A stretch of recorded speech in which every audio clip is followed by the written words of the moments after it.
This is America Weekend, and I'm Mike Bennett. Greg Quinn is a naturalist and farmer, and in fact is responsible for bringing black currants back to the U.S. market and grows black currants on his farm in the Hudson Valley, New York. I'm Greg Quinn with this week's Notes from the Currant Farm. There are 2 honeybee yards here on the Currant Farm. One is out of view of the farmhouse, and I have to drive up to it to check it.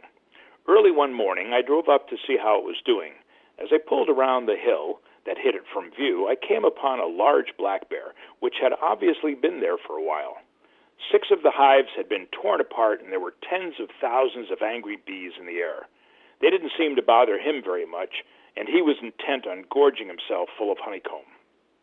I threw my pickup truck into park, jumped out, and started yelling at him. He stood up with his front legs raised above his head in a classic bear pose, but since he had a large honeycomb in his mouth that he was not about to let go of, instead of growling, he kind of harumphed. Now, I didn't need a growl to convince me that I should get back into the safety of the truck, which I did pretty quickly. I began slowly driving toward the bear, blowing the horn. This seemed to convince him that it would be a good idea to move off, which he did, taking the honeycomb with him. Black bears are not common visitors to the farm, but they're not unheard of either. They are the most common species of the bear in the world, and there are many subspecies throughout North America.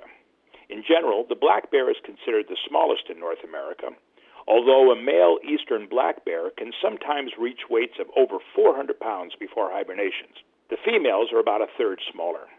The black bear is a true omnivore and readily dines on plants, fruits, nuts, insects, fish, small mammals, carrion, and of course, my honey. They've also been known to occasionally take fawns or moose calves.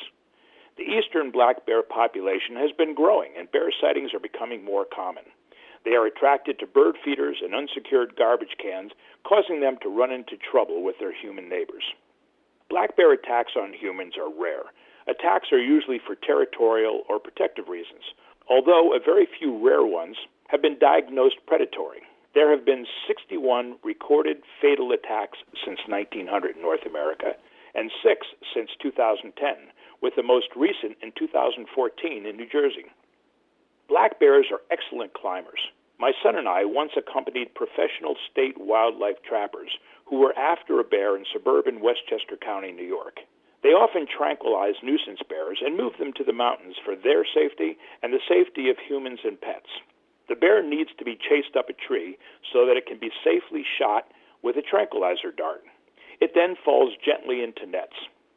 Dogs are used to tree the bear. My son and I had all we could do to follow the dogs as they chased the bear through the thick woods for about a half mile at amazing speeds. When the dogs got close to the fleeing bear, we watched as he hauled his 300 pounds straight up a large tulip tree as quickly and easily as a squirrel. And this was after being chased for quite a while. I like that there's so much diversity of wildlife here on the farm, but I'm not quite ready to turn my beehives and honey to Winnie the Pooh or any of his large cousins. For a podcast of this and previous notes from the Currant Farm, go to currants.com. That's Currants with an A. With naturalist and farmer Greg Quinn, a regular contributor here, I'm Mike Bennett, and you are listening to America Weekend.